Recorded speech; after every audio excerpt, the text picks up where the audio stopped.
Welcome to the Cedar Park United podcast. What happens when someone's unique talents are touched by a gospel of love, compassion, and hope? Listen to today's conversation between Reverend Dr. Elisabeth Jones, Pat Mayberry, and Heather MacIntosh, and be inspired by this gospel according to everyone.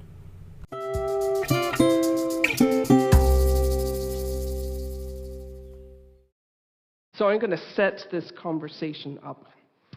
12 years ago, we ran an Easter season called The Gospel According to Everybody. I told you a little bit about that. And it actually came from me purchasing for £5 at Greenbelt this little book, which is called The Gospel According to Everyone by Martin Rowe, with portraits done by his wife Meg. And it contains 12 stories of 12 pretty ordinary people who share their unique stories of faith and doubt. So it begins with a premise that I believe that the Bible, as we have it, has 4 gospels of many. There were other gospels that didn't make it into the scriptures, and that's fine. But the whole point of those gospels was to let us know that each of us connects with this gospel story in unique ways. The 4 gospels are different, yet they all speak to life and faith.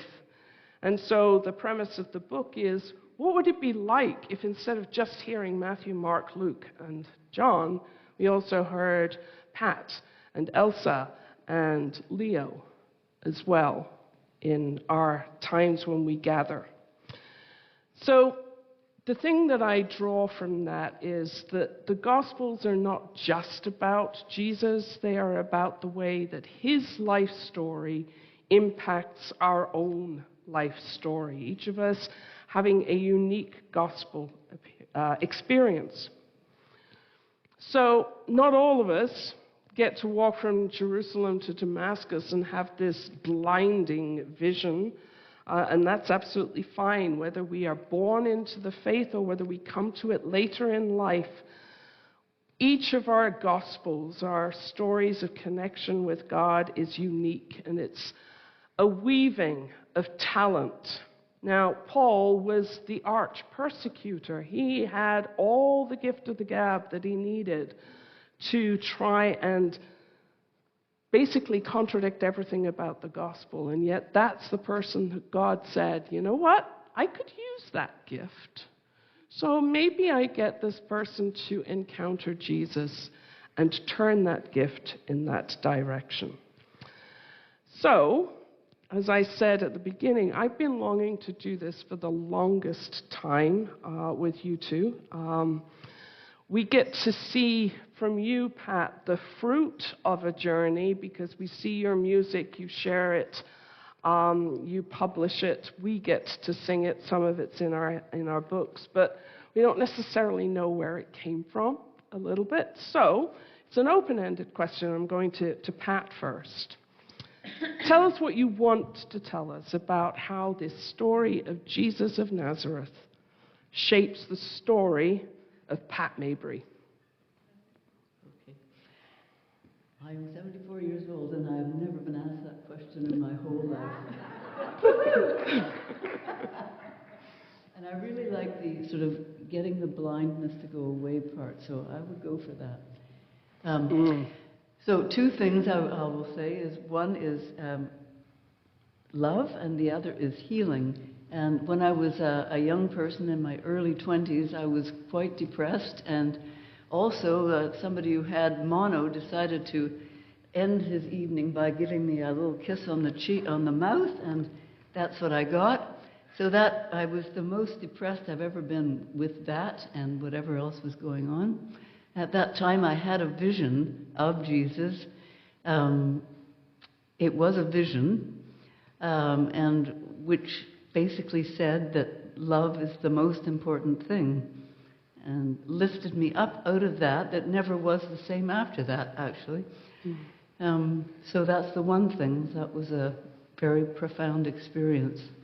I thought I had found everything at that moment, and I'd become a Christian and the whole thing. And I ended up at a meditation center and discovering that there were many ways to discover the energy of love. So that sort of didn't quite work out as I thought it would. I'm continuing, is that all right?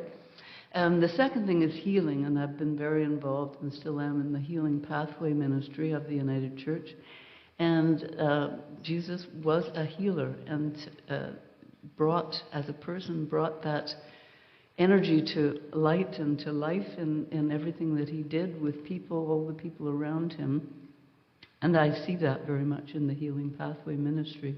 I see the power of that energy of love, of healing, impacting people and lifting people out of all sorts of feelings of despair. And even if their physical bodies don't change, but they do, often they do change, there is something that happens energetically that we call healing, and Jesus was a healer.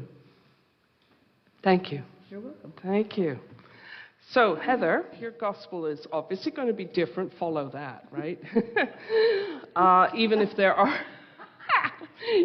are overlaps. So, again, open-ended, only what you want to share. But can you answer kind of the same question? How does this story of Jesus intersect with your life, who you are, and make you who you are? Yeah, I can't, So.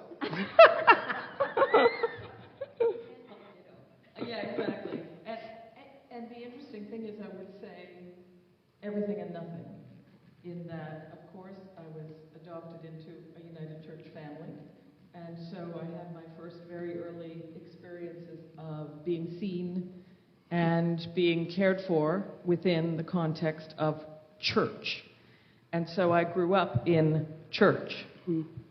And I was an unhappy little person for all sorts of very valid reasons. And I would sit in my cupboard with my, what are they called, concordance? And I would move the wheel to all the sad things that were happening in my life. And I had a Good News Bible. Yes, I'm that Did it old. have the ones with It had pictures? the pictures, yes. Given to me by my very beloved grandmother on my 10th birthday. And I would sit in the cupboard, and I would move the wheel, and I would go to the passages in the Bible and read them. And I heard the message of, you are beyond this, that your existence is not just this. And that is a message that has followed me around at points in my life, that your existence exists before this. So there was, I wouldn't say a Jesus, but a community, a sense of, I sang my first solo in Beaconsfield when I was 3, and I can remember Miss Gloria, the music director, looking so happy and looking at me with love. And that was a look I didn't know what that looked like. I hadn't had that experience. So I was like, oh, there's something here. And so I grew into community and connection through church and through music.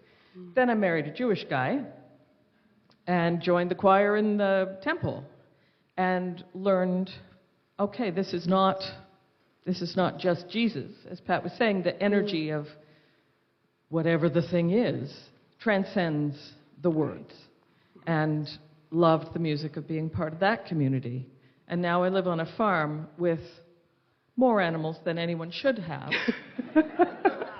And they speak to me with words of creation. There are these little holy moments. They've never, well, you know, Pat maybe told them about Jesus, but I'm not spreading the gospel of anybody in the barnyard. But they give me these stories of creation and love. Yeah. And of course, music, right? Yeah. There's no moment of my life that hasn't been touched by the thing that transcends this and this and hurt and hatred and trauma. Music is everything and everywhere and all of us, and the energy of, if you want to call it Jesus, you can call it any number of things, the energy of what happens when people sing together, breathe together, and find the transcendence of the amazingness of singing together. Right. Like there are just so many ways to find what I think we call Jesus. Thank you. That really preempts and answers my next question, which comes from a point that you've just already drawn out of the story, and that's community, right? So we have a connection, we weave our story, but always this story of Jesus was always one in community. Even when Jesus took himself off to a quiet place to pray, he was in communion with God, with the person with whom he prayed, and always coming back refreshed and renewed. So I think you've almost already answered my question to you, which is that choral singing, like you can tell, actually, if we let her, well, she will later. We have another big voice in our community. She's on study leave this week, but Jessica's got a massive voice, so do you, and yet choral singing seems to be what really becomes your purpose and passion. So why? And I think maybe you've already answered that question a little bit, but what is it, maybe to push it a little further, what is it that you hope that people come and sing with you will be inspired by or fed by or enjoy, whichever of those words fits? All of them. Okay. Well, because you sing in choirs, and you know. It is more than that, right? Mm-hmm. When you sing in a choir, and I guess I do have a big voice and always have, but when you sing in the choir, you blend. It's all about blending. And sometimes it's tricky to blend, depending on who you're singing with. And sometimes people... I don't know whether all of you can see as much as I can with the eye and the tongue language going on here, but...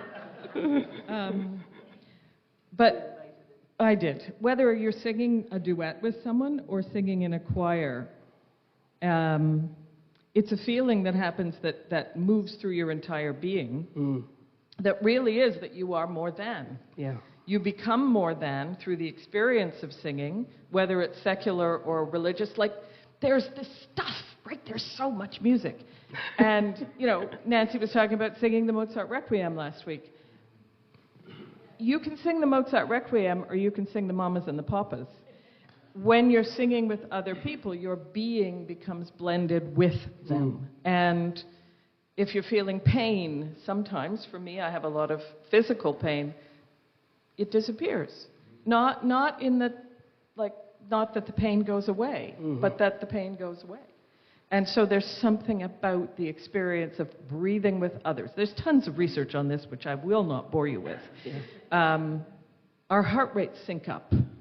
Our breathing syncs up. Our sympathetic nervous system settles. There's something about physiologically that it transcends that. It's a spirit, for me, it's a spiritual experience, whether it's a sexual, ooh, baby. Ooh, that too, probably. That too as well, yeah.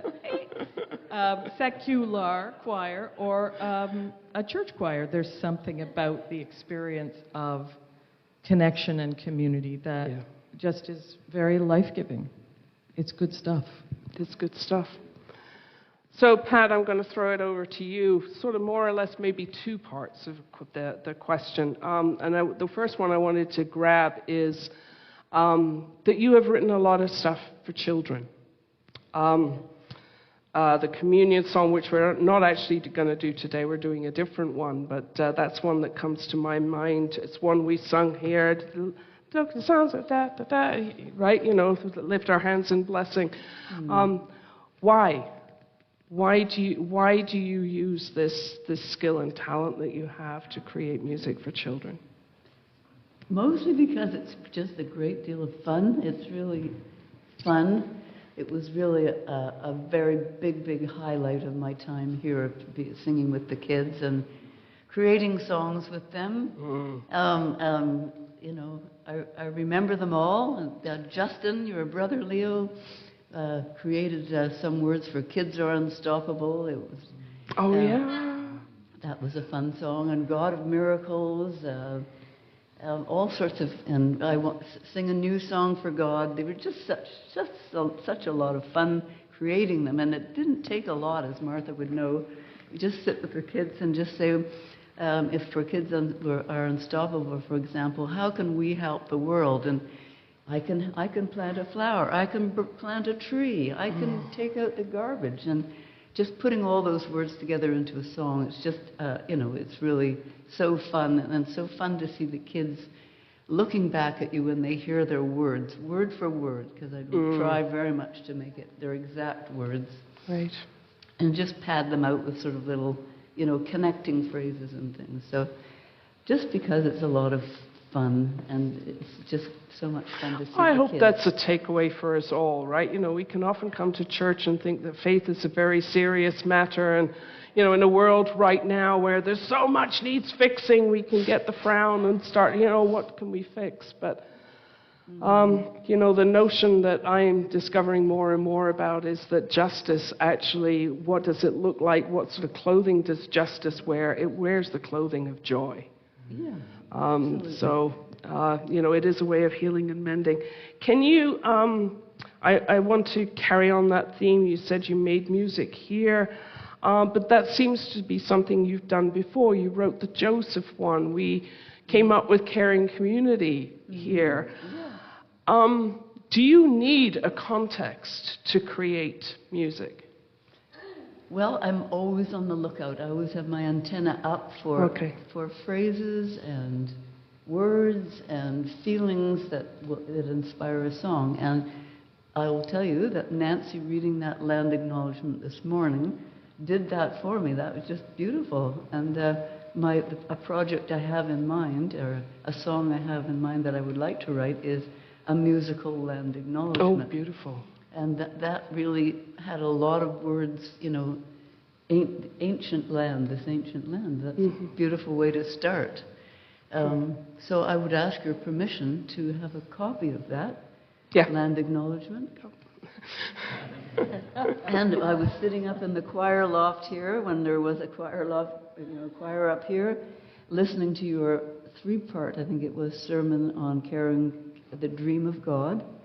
And that's really what inspired Caring Community. And it's just really, you have a gift of words. Oh dear, this was not supposed to be about me, but thank you. Well, that's the only line I will say. You have a gift for words, and we worked on it together. And it's just again a great joy to be able to. I love collaborating musically. I love to work on words and stuff with other people. It's beautiful. So I think I want to go in a slightly different direction again, and it is this story, and we made the choice not to have rocks to stone and so on, that the story of Paul's conversion arises out of a context of conflict and injustice and persecution. And, even with my setup, you didn't need it to know that story is very present, right? So you've talked about enjoyment, you've talked about healing. Gospel is about something bigger than us. It's about, how we take those things into the world. So can you share a little bit, maybe even beyond your music, about how, because you've got this gift, those experiences of collaboration, of creating harmony and that synergy of body and so on, what is it that you hope you can look at the end of your life and say, I think I contributed to joyful justice for this world in some way? What would it be? So the first question was the conversion. The last question is basically, it's your tombstone question.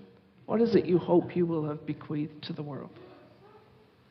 Well, a few good songs. It boils down to, that's what I seem to have. So that's, I ask myself, many times, what is it that I am called to do or that I can offer to the world when there's so much awful stuff going on? And it always seems to be, write a song or that people can sing together. That's really what it boils down to for me. If I can do that, that's what I got.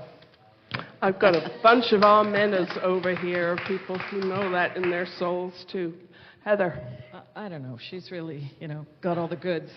I have this other career where I do a lot of work with trauma people. That's, my thing. And I have books and workshops and all the things.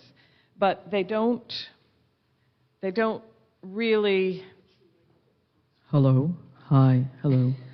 I often feel when I'm sitting with people in deep despair that all I'm doing, for all of the fancy footwork of the books and the things, all I'm doing is holding a space.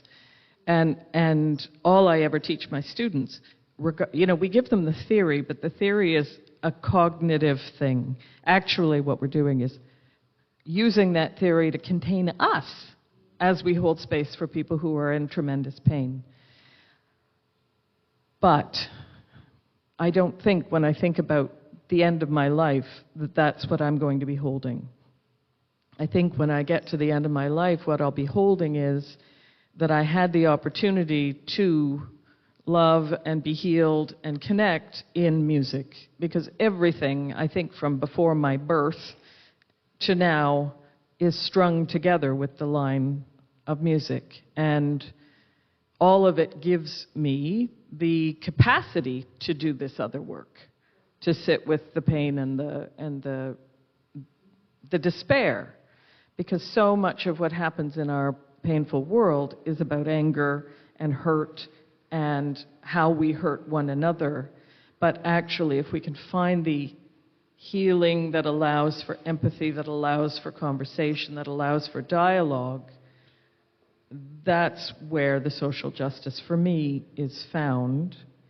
And that's the conversations across the aisle. But without music, for me, I'll never get there. And I can sing with anybody. I don't actually care what your politics are. I will sing with you. I will make harmony with you. Or your religion, probably, as well. Absolutely. Yeah. And so I think that's the future of healing, is finding ways to dialogue across all of those words that are not real. Thank you. Maybe we should quote a wordsmith to end: "If music be the food of love, play on."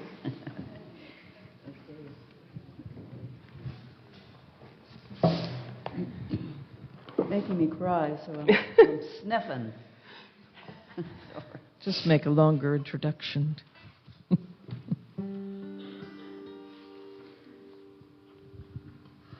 I want to be able to look over at Heather a little, so I'm moving this. Is that okay, sound person?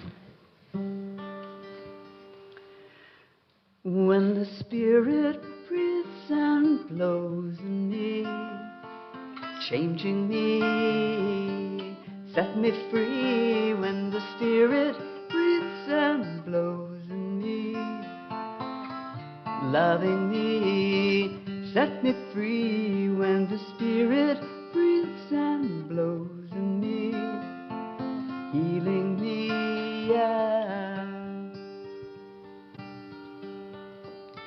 I feel the Spirit breathe in me, singing a brand new song in me.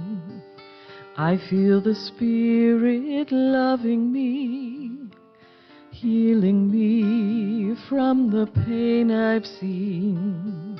I feel the Spirit guiding me, hold my hand on the path to be.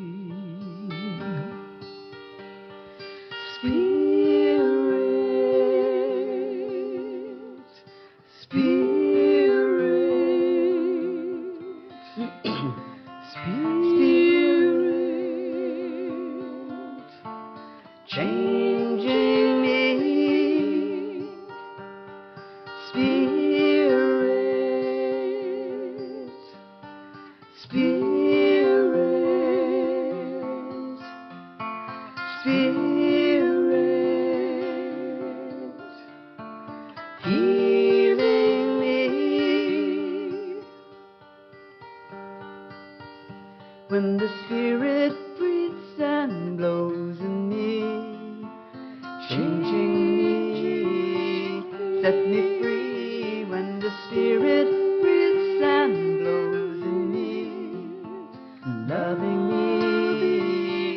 set me free when the Spirit breathes and blows in me, healing me, yeah.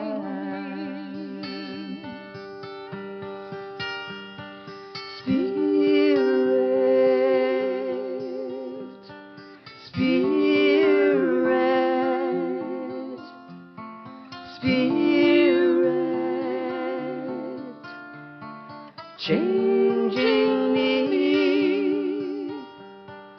Spirit, Spirit, Spirit, healing me. When the Spirit breathes and blows in me, changing me, set me free. When the Spirit breathes and blows in me, loving me, set me free. When the Spirit